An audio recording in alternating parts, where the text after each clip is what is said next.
Previously on Reckless Attack. The Golden Tree Adventuring Guild returns to Agmar after a battle with the smoke creature and a successful rescue mission of both missing members of the Bones. After debriefing with the Bones and the Red Guard, the party is escorted home by the Fortunate. Having been told to rest up and prepare for the prophesized attack, what will the guild members do with a well-earned rest? Find out this week on Reckless Attack. Pew, pew, pew, pew, pew, pew.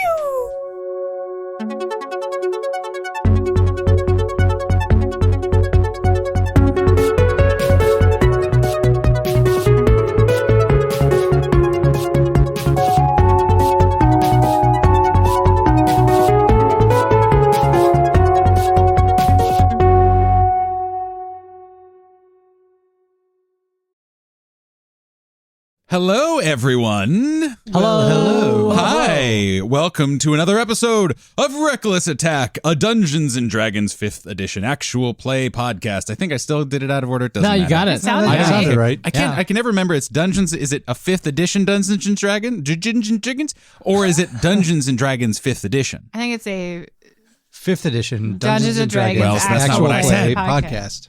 Well, Is it? I don't know. I love that the branding is now we get it wrong instead of getting it right. Yeah, exactly. I think it's Reckless averaged Attack, out. a 5th edition Dungeons and Dragons actual play podcast. I haven't said that in maybe 3 months worth of episodes. I'm not sure. But you guys get it. Hi, I am Nathan, the Dungeon Master, who forgets the order of things on the regular. And yet, here we stand triumphantly at episode 35? 35. Yeah, wow. Congrats, everybody. Congrats, We're listener, great.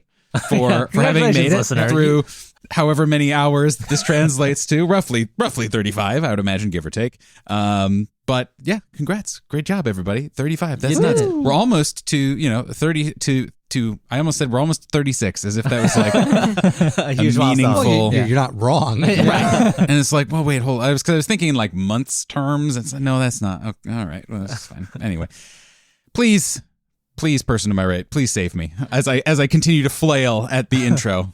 Hello, everyone. And I am Steve. And as I have done for the past 34 episodes, I am playing Sulv Asterlin, the Dragonborn monk, who might get his long rest this Hey, this episode. Maybe. It's been long Yeah. coming. That's for sure. So, that's kind of exciting.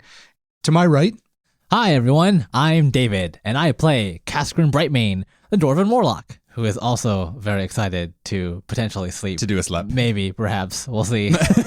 Please, Nathan. I need it. Oh, God. I mean, let's see what happens. And to my right. Hello, everyone. It's me, Jonathan, and I play Checkers, the Grung Druid, and his trusty frog pals, Mango and Junior. And I will say, the last time we thought we could relax in the guild hall, the Mothman was literally right outside our door. So Yeah. I don't know if we have a great track record of being able to sleep peacefully in the evening. well, they never strike twice in the same spot. Oh, right. We'll be fine. Yeah, definitely. Lightning creatures never strike twice. And to my right. Hi, everyone. I'm Sophie, and I play Valeska Carter, the human astric cleric of the Arcana domain. And Val is still really ready for bed. Continues to be. Turns out everyone ready for bed. Yep. Well, why are they so ready for bed? Why? I'm glad you asked, dear listener. It has been a long day for the Golden Tree Guilders.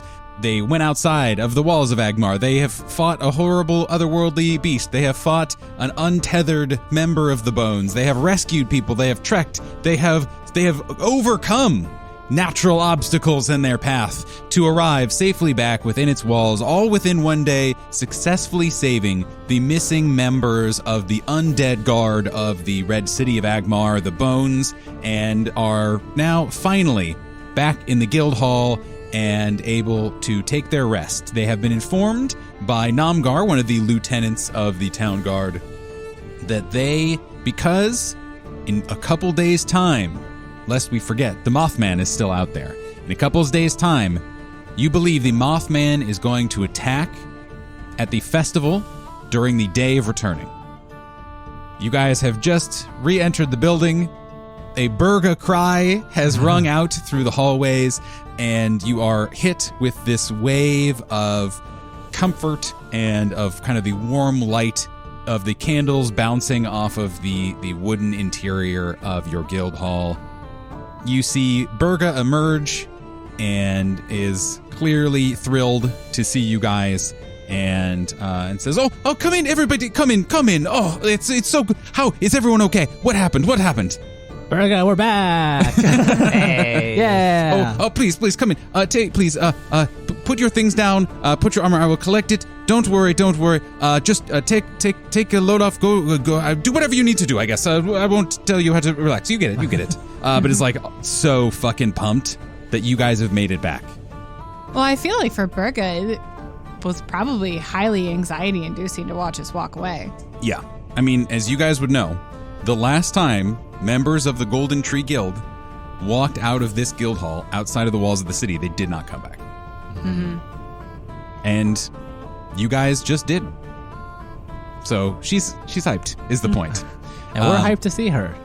But yeah, she's like insisting you like drop your weapons and like take your armor off and like, oh, I'll get it cleaned up and taken care of. Don't worry. And is immediately kind of just like has descended upon you as the unofficial guild mom that she is, and is cramming snacks in your hands and that kind of thing.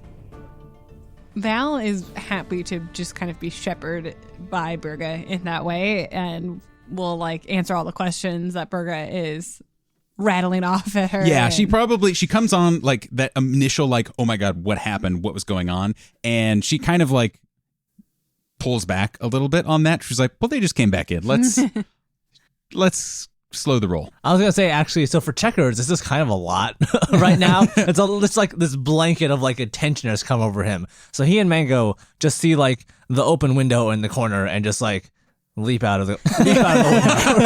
Like halfway through Burgo's whole thing, and it's like, no, we're out. I need this meme of like too many feelings, gotta go. Yeah, right. And Checkers is going to make his way towards the hot springs and the caves in the back, just like, oh, thank God, I'm done.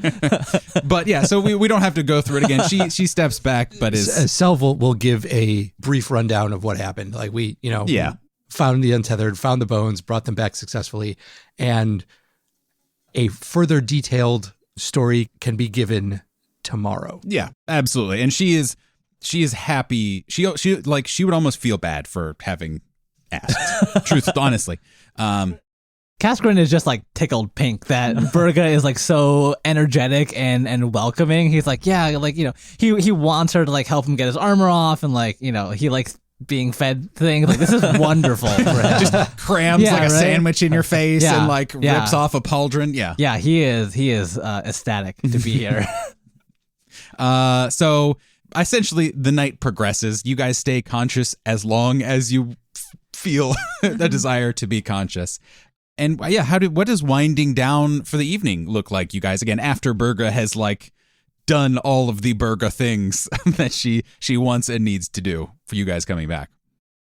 The one thing that Kaskrin would do, so he is, again, covered in dirt, covered in grass stains, covered in all of this like pine sap, and it's just like sticky and gross. And so he wants to get clean.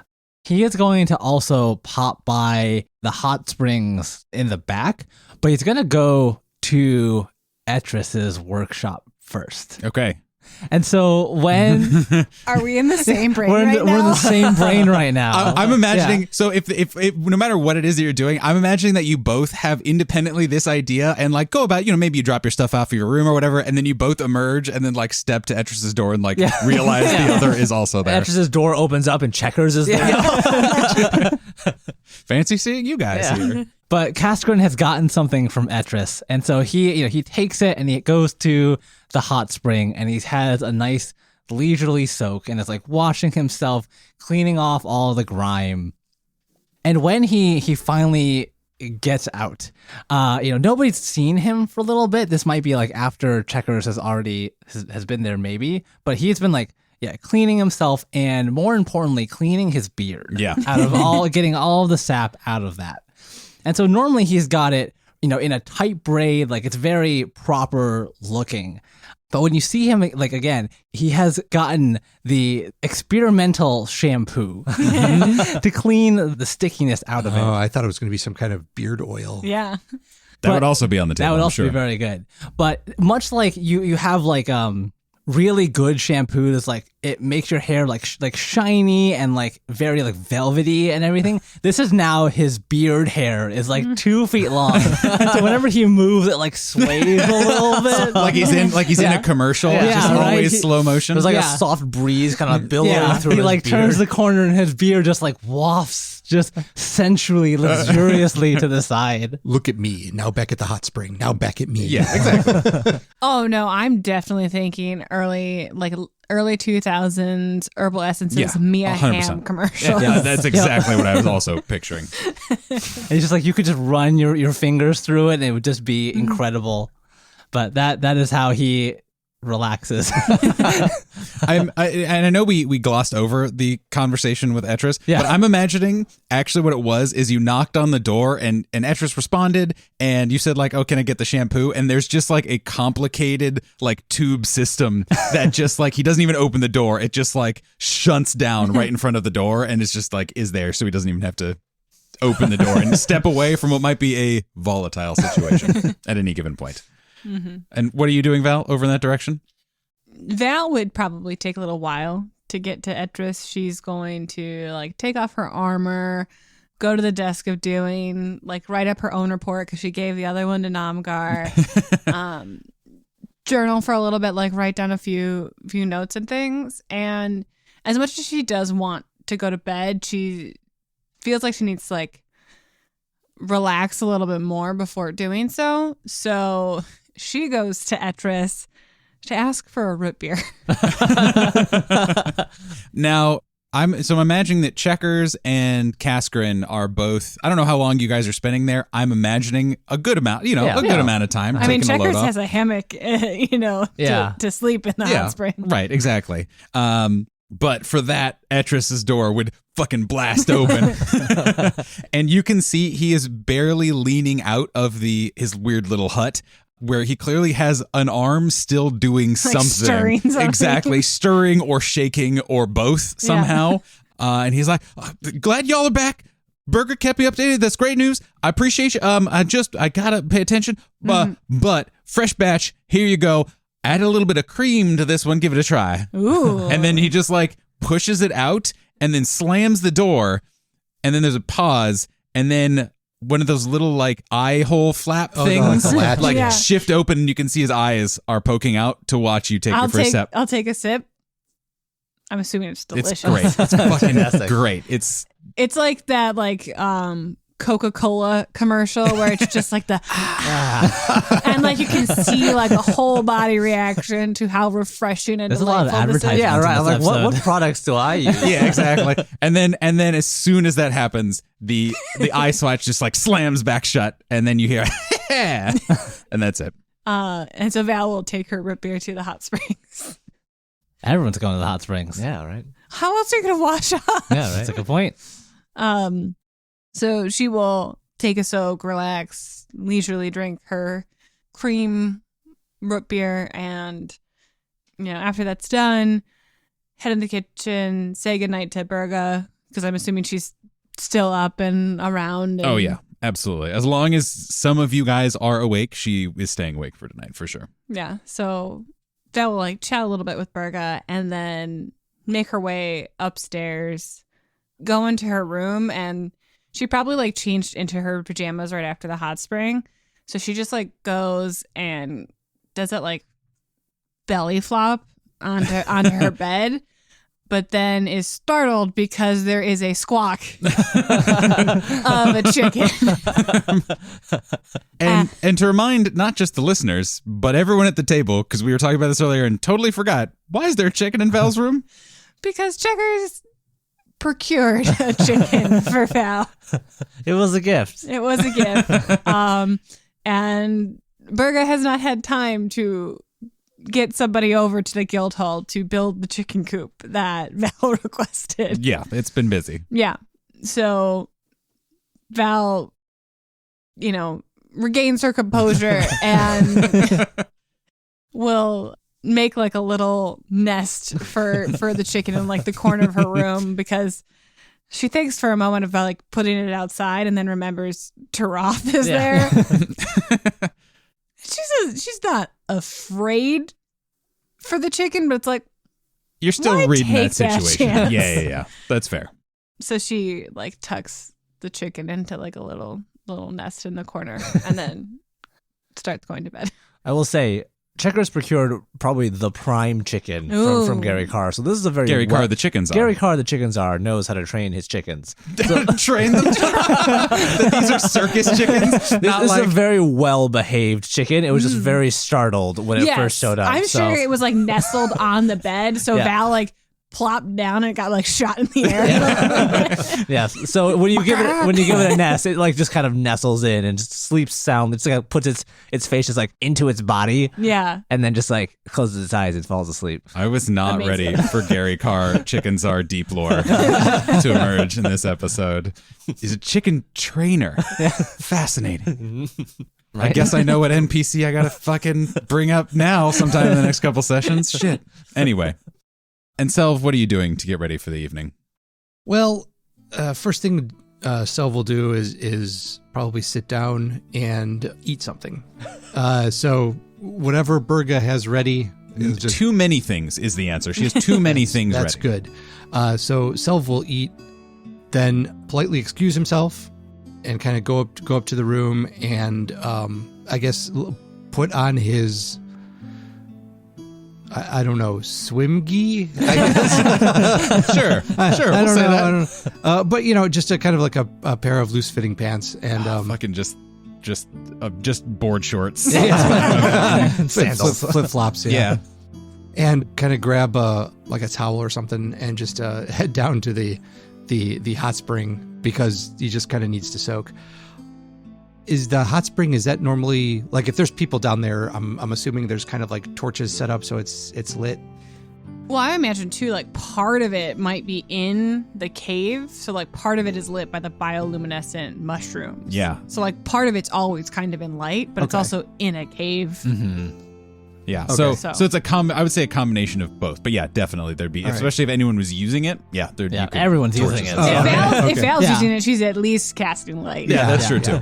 Well, because what I was going to do was if there was kind of a I don't know what to call it, tiki torch or a torch or something, Yeah. kind of like Uh-huh. outside the cave where you go in.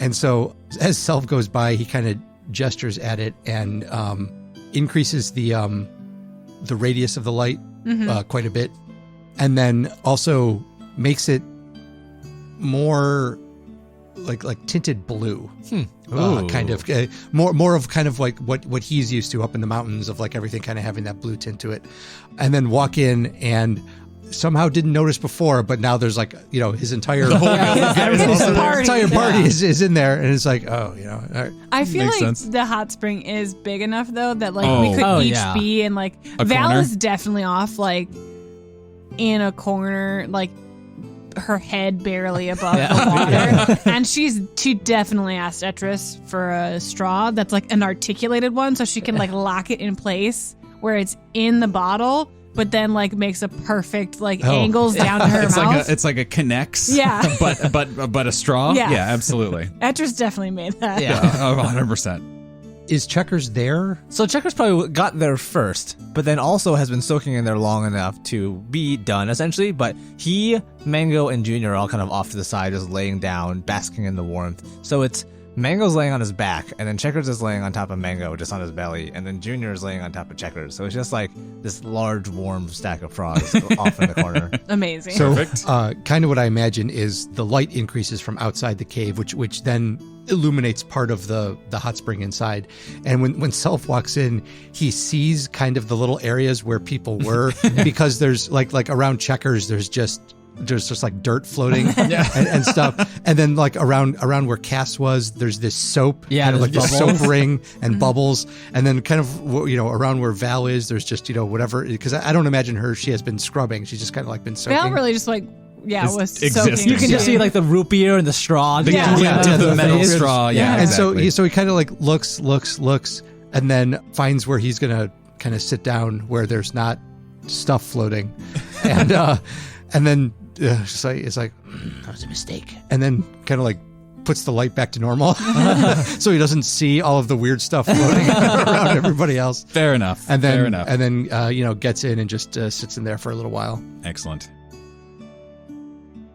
So you guys just have this kind of nice, quiet evening of just fucking soaking, essentially, and washing away the day's grime and dirt, if not washing away the day's troubles and the day's questions that you may still have with you. You eventually, one by one, all go to bed, and you arise the next morning, knowing that somewhere in the city, there was likely a Mothman attack. But now we enter into downtime. Downtime. Hey. So you guys essentially know that, hey, you have been told do not go out at night. Relax. Like, do whatever it is that you feel you need to do to get ready to make sure you are the best Golden Tree Adventuring Guild you can be at the festival. Do that. That is your was the ask from the town guard. What does everyone want to do over the next 2 days leading up to the day of returning? So I think there's a couple things Selv wants to do. First of all, who was carrying the staff? That was Val. Okay. I, Sophie, raised my hand on an audio podcast. Ain't that just the way? Okay. So sometime during the day. Sorry, Val, the second she had been like out of Berga's reach, would have gone and put all of it in the vault and turned the anti-magic field on. Okay, good. That was what I was And the gonna guild check. would know it is in the vault. Okay. Yeah. And you guys, I assume, would have talked about that at some point. Too. Yeah. Val would at least have yelled like, "Hey, the staff's going in the vault." or told us afterwards too. Yeah. Good. That's what I wanted to make sure it got done. Appreciate it. So we can skip that portion. The other stuff that Selv wanted to do was actually not too complicated, Yeah. not that much. The first day, maybe late morning, he would go to where the dragon skull is in the city. Mm-hmm. And since now he has a name for this dragon, Jornas, the Halcyon worm. yes, that would be the I had one. it pulled up and was like, I'm really excited to just shout this. Is this like the city of Agmar, where it's Agmar in all caps? Is this like Zornas, the Halcyon worm, in all caps? I would say it's not necessarily all caps, but it's one of those things where like you're reading in a document and then suddenly the font changes and it's a very dramatic new font. That's kind of more the vibe. Okay. Whereas Agmar It's bolded. It's Yeah. always Intermania one. Yeah, exactly. So he'll just go kind of take a look at the dragon skull, and then he would just make his way over to the Agmar library and essentially put in a request for some books about the Halcyon worm. Then after that, Selv is basically going to pretty much remain either at the guild hall or in the garden or on the roof and just relax. Mm-hmm. He's going to spend some time meditating on kind of his own fears, because he knows that is probably going to come up when this Mothman attacks at the festival.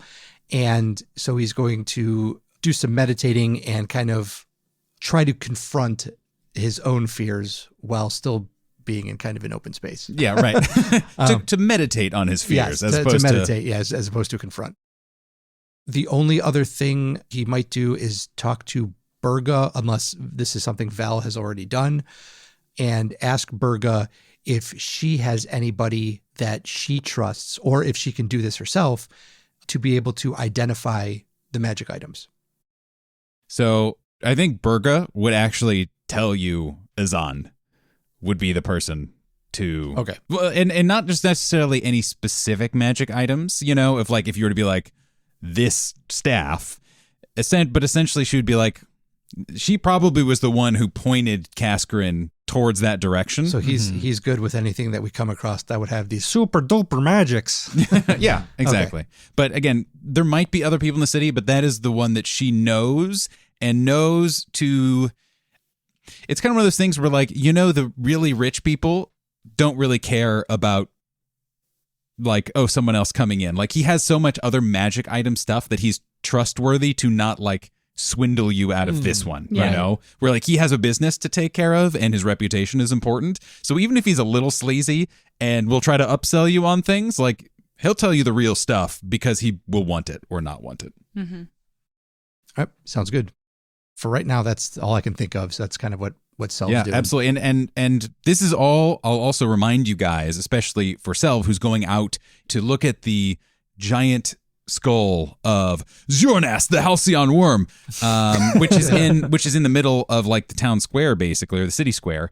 That all while this is happening, there is decorations being put up. You feel there's an energy to the city. You know, the anticipation is building. Signs are starting to be posted, banners, all that kind of stuff. So this is all in the backdrop of the day of returning, getting set up. So there's a couple of like small things that Kaskrin wants to do over the next couple days.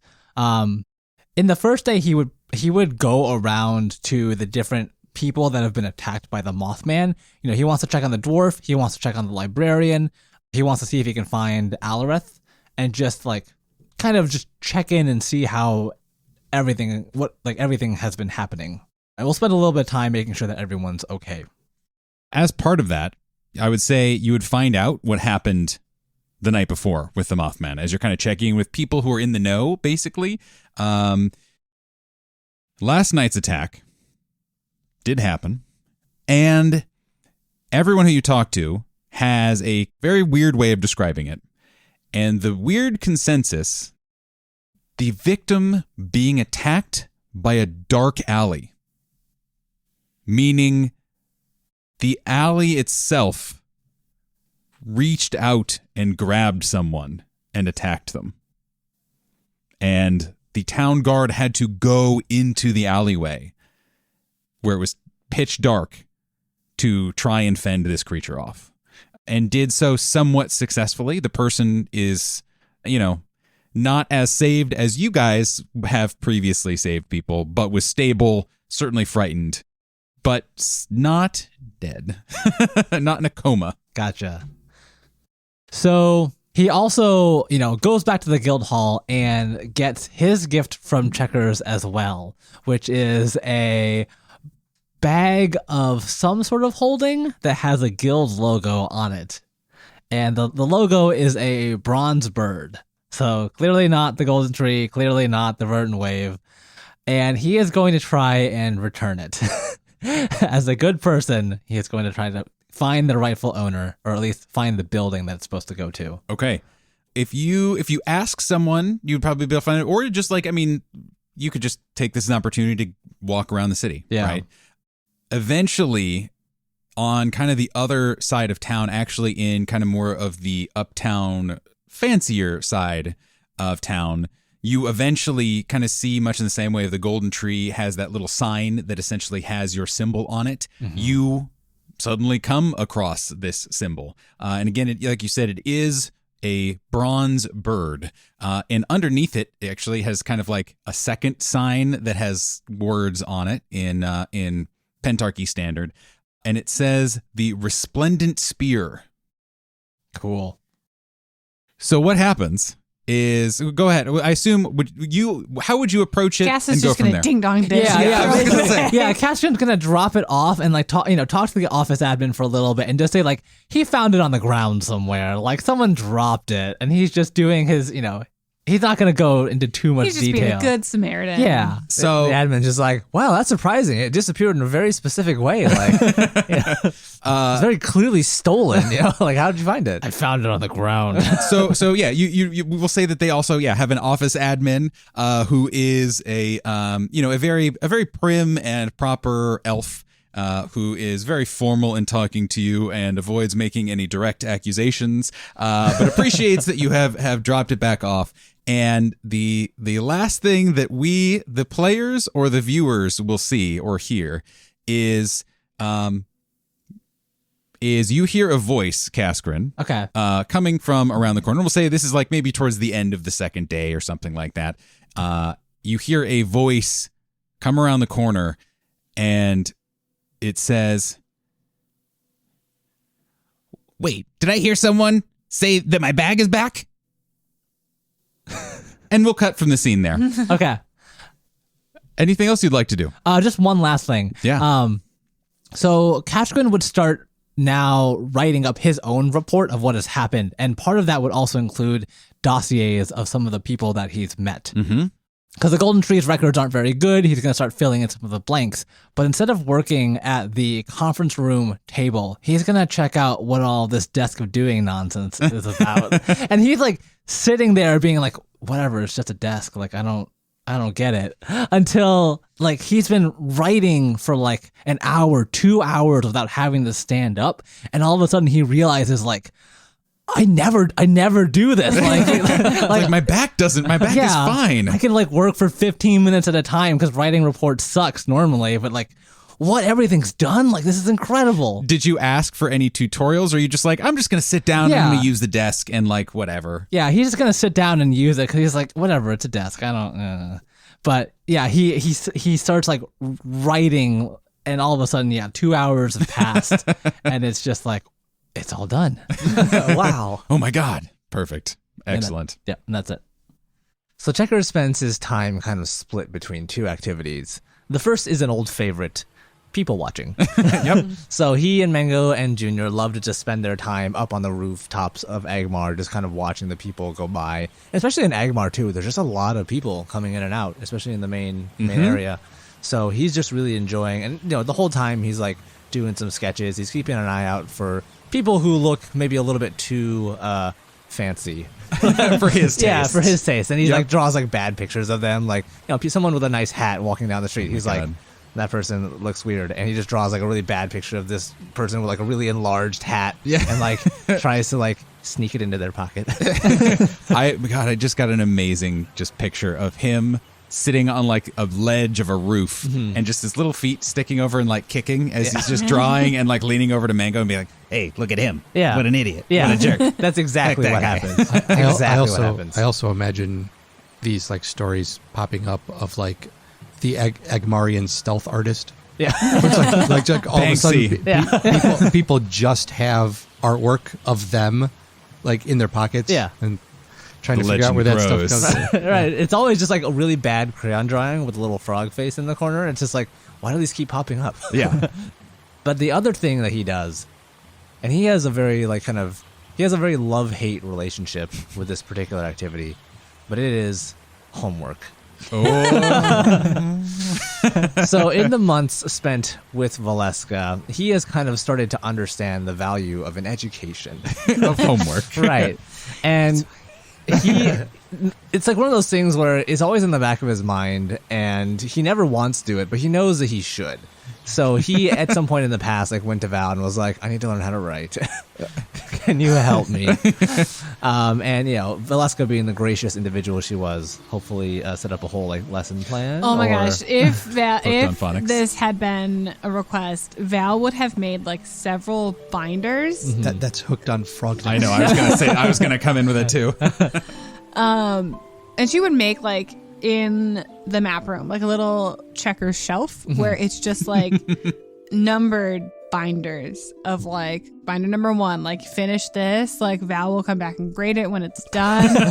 And then but knowing, learn at your own pace. Yeah, learning like checkers cannot like sit down and be forced to do this. It like he has to come to the table kind of thing. Right. So she's just like, here, go. This is all the stuff you may want. Like if you want to learn like writing, here's writing, and like all the other subjects he might have mentioned. So like he can like go in, take a binder, work on it, and like put it back whenever he wants. I also imagine Val Val has a plan to trick him, kind of, where it's, here, Checkers, here's the first volume. Why don't you sit at this desk? And then before Checkers realizes it, he's done with volume 1. Yeah. Well, no. So I'm actually thinking Checkers would use the desk of doing, but unlike everyone else who's like writing all these reports and dossiers, he's got like this homework sheet, and he's just practicing the differences between like P's and Q's. Lovely. Perfect. One more thing. Yeah. During that time also, he would finally have the opportunity to take a look at the book that he found out in the backyard, essentially, of the guild hall, knowing that it is Gabriella's old notebook. Yes, the former guilder, guilder druid. Yes, and he would finally have the time to like pop it open and start reading and looking at what some of the first few pages are for that old book. Yeah, and both as a reminder to you, to the table, to the listener, This was a book written in Druidic that you do know. Yeah, I do read it. That you do read Druidic. And as you're really sitting down to read this book, you see that it is a combination of a lot of things. It clearly was... It's kind of one of those things where you read someone else's notes and it doesn't make sense, but it makes sense to the person who wrote it. And it's this combination of journal entries, of diagrams, of strange sketches, of strange beasts, that they encountered, and just like a recipe for soup. And, just like it is almost like a collection of scratch paper that this person just kept on them at all times. But there is a trove of both valuable information and nonsense, all wrapped into one. So he would start reading a little bit of that and starting to at least get a sense of like, wow, this is a lot of stuff.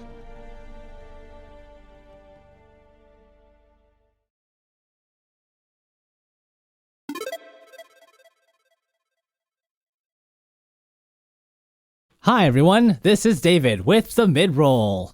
If you haven't gotten enough of Reckless Attack, come check us out on Twitter at reckless_attack, where we post plenty of fun memes and interesting questions for you to ponder. If you're also looking for more, check us out on Twitch at twitch.tv/recklessattackstudios, where Nathan plays Pokemon Nuzlocke every week, typically Fridays, but sometimes it changes every now and then. And if you want to show us off to your friends, perhaps in sticker form, check out links at our website, www.recklessattack.com, where you'll find things like shirts, coasters, and stickers. Anyway, that's it for me. Back to the episode.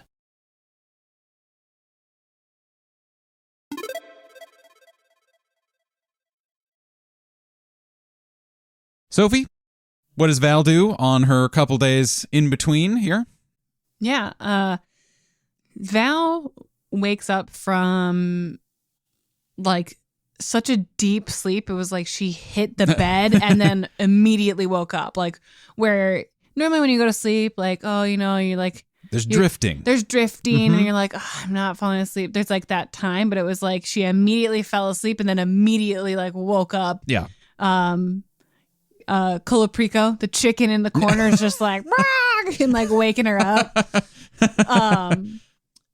She's named it Colaprico. Got it. Excellent. She wakes up, and because it was that like instantaneous, like she's up kind of thing, she's like ready for the day. Yeah. And springs out of bed. Yeah. So she heads downstairs, like kind of chats up with Berga, tells Berga like her to-do list and like her goals for the day, which I feel is like kind of like a normal routine she and Berga have like fallen into, because I love that. I feel like Val and Berga are both like fairly early risers, like, oh, for sure. And like I'm sure Selv is too at like point, but like he meditates when he gets up, so he's like up, but he's not like downstairs, you know? Yeah. So she kind of asks Berga how the chicken coop is going, because that was something she asked Berga to look into before she left. Oh yeah. I have asked. I've gotten some estimates that I feel pretty good about in the budget, so to speak. It's just everyone is so busy right now. All the carpenters that I know are all working on things for the festival. So I think afterwards we will be good to go after the day of returning. Perfect. I figured that'd be the case. Like, can't get a last minute chicken coop built before the day of returning.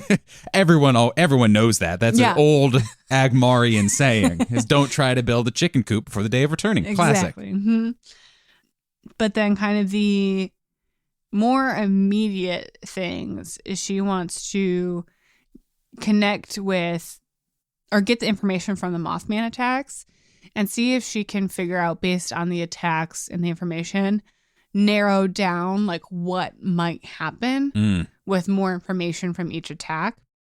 I can maybe like talk to Alaris a little bit and Vina and say like, okay, here's like all the information we have, like narrowing down, like we kind of know it's going to be in a bell tower. I'm really just, again, trying to narrow it down as much as possible to be as ready as possible. Yeah, absolutely. So I think what you guys, wouldn't even ask you to make a roll on it, just because you guys have now enough institutional knowledge of the city, its locations, and about the Mothman, since you've rolled like 25s every single time you've friggin' gone to investigate, is that really the most likely place for a couple reasons is kind of around the Ruby Citadel and the Agmar Medical Center area. Okay. For a few reasons. First is that is close to a bell tower. It's open. It's, kind of hits a few of the phobias, kind of. It is also the location of one of the main events of the festival, which was the Ember Sage Obelisk Rite, which we'll get into later. They just kind of say that in passing. And finally, you guys, because of the way the Mothman works, wherever you are, unless you are actively trying to avoid it, is probably, wherever your instincts tell you to go, or where you would naturally go, is probably a good guess, because of the weird way that it affects fate and predestination and that sort of thing. So that's your probably best guess. If you're somewhere around there and there are bell towers in that area, you'll be in a pretty good spot, probably. Gotcha. Cool. And then the other thing she wanted to do was research as much as possible the Bones armband. Yes. Okay. So you start going over, again, I'm not going to make you roll, because the Lasting Legion, as they were known at the time, well documented. You don't have to go real searching for that sort of information. And you very quickly see that no theoretical answers or arcane answers or mechanical answers are anywhere that you find anything. What about the restricted section? Well, Sophie, I'm glad that we shared a glimpse. Val would see this as a great opportunity to get a pass from Vina the Shield. As you are saying, there is, as a reminder to the listener, the Agmari Library has a restricted section that is restricted for a lot of reasons. It was restricted previously because that's where you knew a lot of the kind of intense things or even the forbidden things that the people under the Pentarchy were not really supposed to be looking at too much. But it's extra forbidden now because in the years since, when it was abandoned, some of the magical things hidden there went a little wild and made it a dangerous place to be.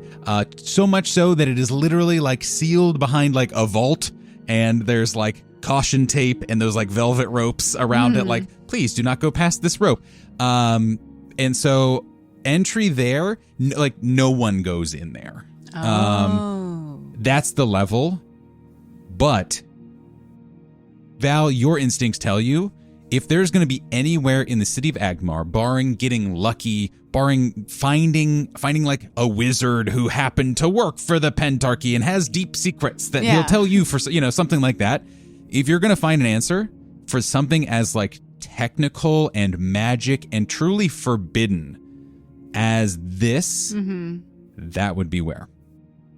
Yeah, so she will talk to Andromeda, fill out the necessary paperwork to request access to the restricted section, name drop the Shield and Vita Calvetta to say, I'm serious about this request. And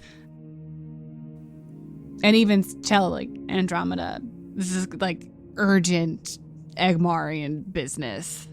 In all seriousness, not trying to use that excuse to get in there, but it's no, I actually have a reason to go there.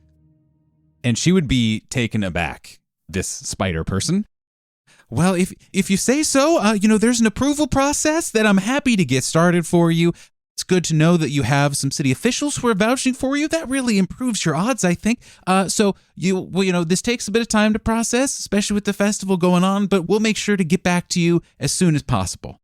I'll tell Andromeda it's a highly sensitive reason that I am requesting this for, and I will Val will fill out in the description of why do you need access to the restriction. She'll say the reason, but tell Andromeda this is an egg a high secret for Agmar, so keep this paperwork close. Yeah. And she would tell you that like scholars have tried to get in and have been denied many times. Like people who want the treasure trove. Like, of course, there must be fucking cool knowledge in here that the Pentarchy secreted away, and no one has ever gotten approval.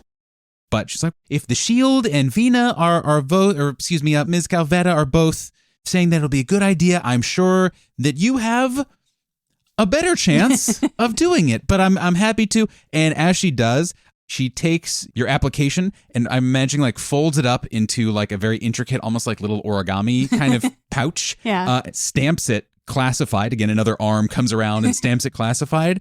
And a hand takes it, one of her spider hands takes it and drops it into the tank that has the head that you came across. The head, I believe, of Serval Rentado.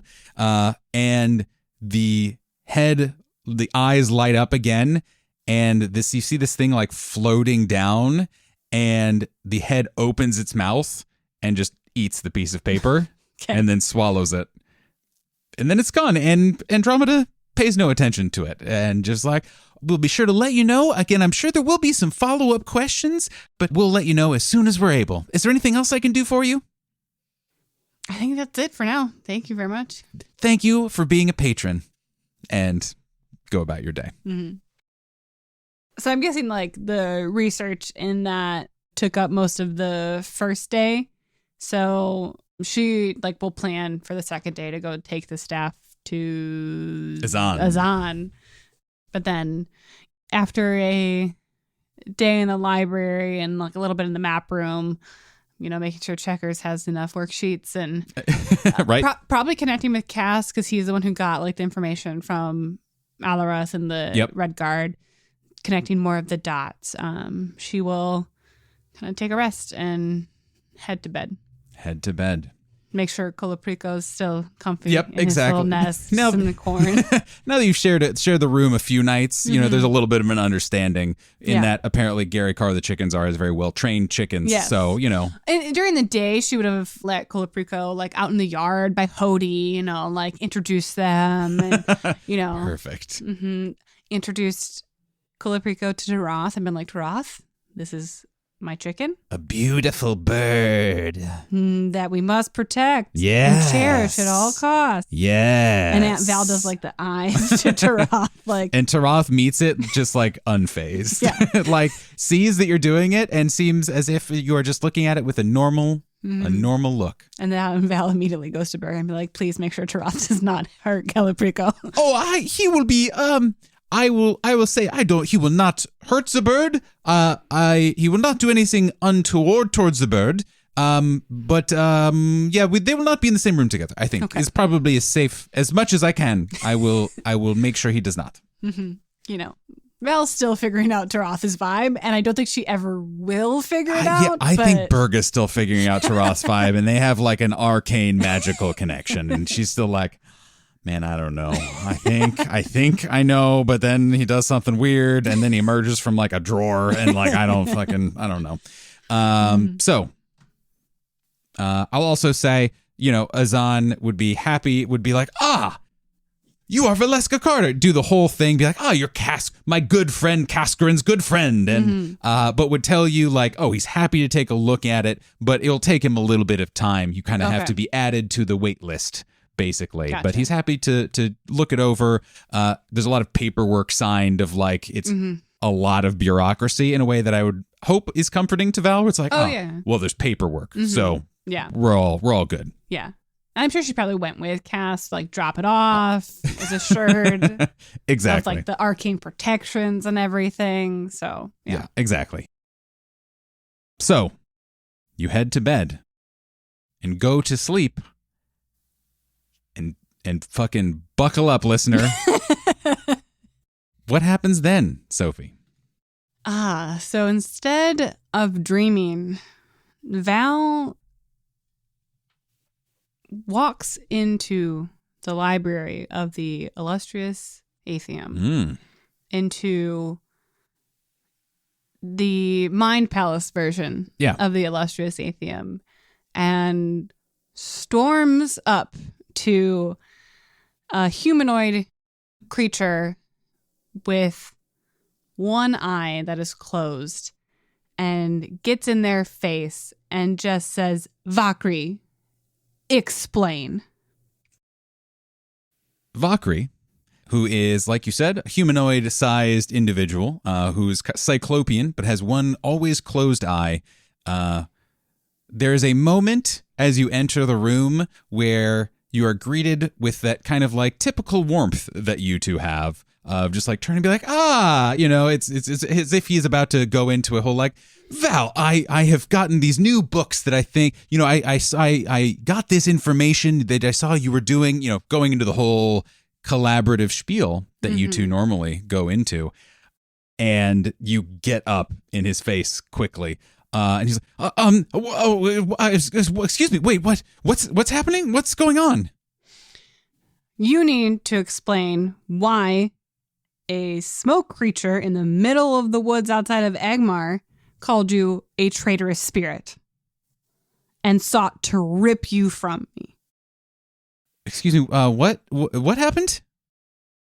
And Val will go into all of the explanation, and it's weird because like I feel like Vakri knows a little bit of like what happens during the day, but not all of it. Like, is kind of clued in. It's interesting. Like, I'm almost imagining that the way that Vakri gets information is like almost in Val reports in some ways, of like gets trickles of information, and that's how he helps you as you are sorting the information here in your kind of mind palace, is like he knows just enough to kind of like point you in directions and help organize things. Yeah. And I feel like too, part of it, it's like when she's in like that deep siege research phase, it's kind of like the soul part where it's like in the zone thing where she's like a little bit closer to not necessarily like a sleep state, but that like intense. Yeah, you're just in the zone. So she'll describe, like she'll give a Val report of everything that happened and really go into detail of how it felt to like feel Vakri during the day, like as part of her, and how that smoke creature was trying to rip him from her. As you keep going, he doesn't interrupt you. He never does. He always lets you talk as long as you want to, and just kind of like stands there as you're just unloading a lot of very intense information. Yeah. And this is not like her normal report. She's like pacing and like kind of yelling because this is also her like processing, like emotionally processing what happened. She didn't like do that at all today. She didn't want to. There wasn't like a time or space for her to do that. So she's like almost like crying again of just like so confused as to like what's happening. There's a moment where Vakri just kind of has his head hanging down a little bit. I'm so sorry. That sounds very frightening. I hope you believe me when I tell you I wasn't aware of that. I don't understand what this creature was saying. As you know, we're a communal people. I am part of a greater whole, and I'm here to help people like you, help mortals, and to connect with you. But our minds and our sense of time is different than yours, right? As we've discussed, I don't have answers right now, and you can tell like he's like a little not broken, but like this does not compute in his brain. It's like it is throwing him off that he has no answers for you. And you guys know each other well enough that like there's not a lot of lying in between you guys. There's no insight rolls you need to roll, anything like that. It's like that's not what you guys do. He looks at you with a closed eye. I can try to contact my people. Maybe it's difficult. It's hard to put in words. Mm-hmm. I will need time. Anne is just clearly freaking out a little bit about this. I will have to leave.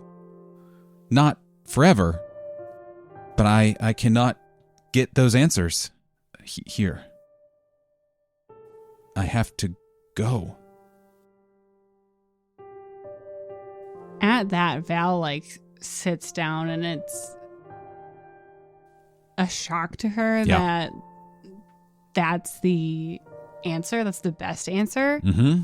And she needs to take a minute, because the very thing she feared this creature would do is happening in a different way, but it's still really scary. And Valkyrie's been with her for her consciousness probably her whole life she can remember. Absolutely. And Valkyrie is feeling the same level of just oh, holy shit. Mm-hmm. You guys are both not literally the same, but similar levels of emotion, if that makes sense. Yeah. Val will just ask, is there no other way? Yes and no. As always, it depends on the answer you seek.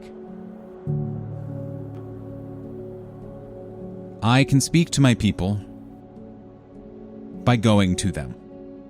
That is how we do our nuanced communication. But I have a connection still. If I were to reach out to them through the tenuous connection I have, I could get a feeling, I could get a sense. Mm-hmm. But I would assume the sense that I would get would be an unpleasant one. And I don't know if that would tell us anything new. But it is up to you. What are the answers that you seek? At that, Val grabs the chalice symbol around her neck and kind of whispers all of them, and looks at him with very sad eyes and says,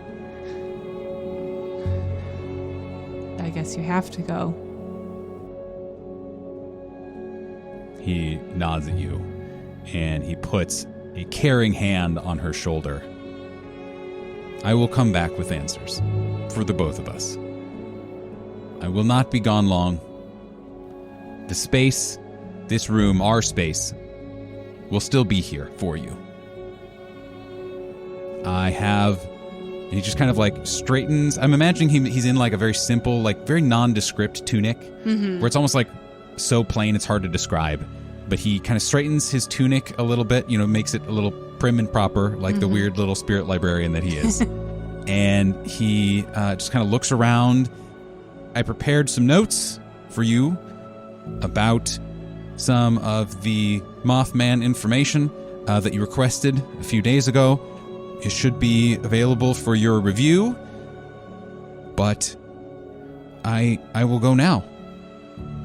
Before he goes, Val will just say, thank you.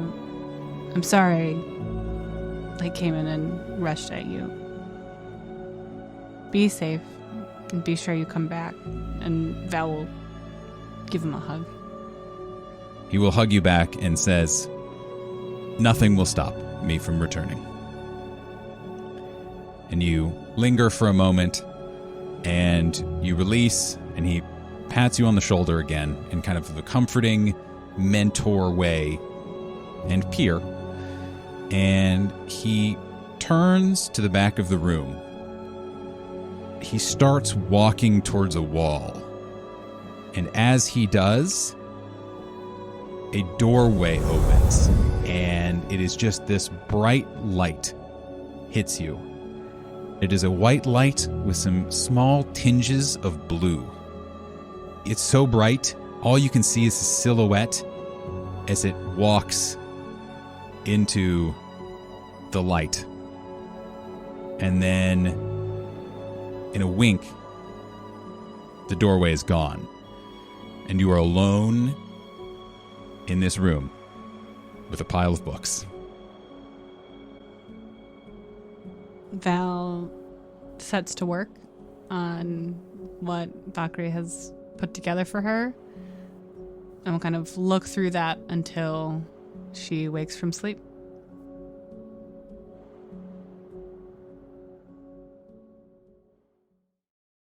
And after another night of rest, you guys wake up on the day of returning. And as you get up for the day, you can already hear an energy in the city. You can hear bustle of crowds. You can hear that. And that's almost surprising to you guys because you guys are kind of towards the outskirts of kind of the walled city. And yet you are still hearing a ton of voices, even as far away from kind of the main square as you are. As kind of everyone comes down, Berga is super excited, super happy. The day of returning is such a wonderful time. Before you go, we should all go to the roof and see. And so Berga gets you guys upstairs. She gets herself up the stairs and that kind of stuff, and up onto the roof where the rooftop garden and or small dirt pile both are, and you guys can see a mass of people gathering right along, kind of up against the wall, the big red wall. They are all parading around and kind of walking together. You can hear music, it sounds like there must be musicians or bards or something with them. You can see there are things held up on sticks, like giant masks that are held up on sticks. You see this group kind of make a turn and walk towards the main square. And there's already a line that they're kind of filtering into. And again, you can already see people all over the city. It is already starting to go. In the middle of the town square, you assume, because you don't have a great vantage point to it, you see a huge column of smoke just going up into the air, and these tiny motes of green light go up the column of smoke as the Ember Sage obelisk rite begins in the Red City of Agmar. And that's what we'll take up next week, everybody. See you next time!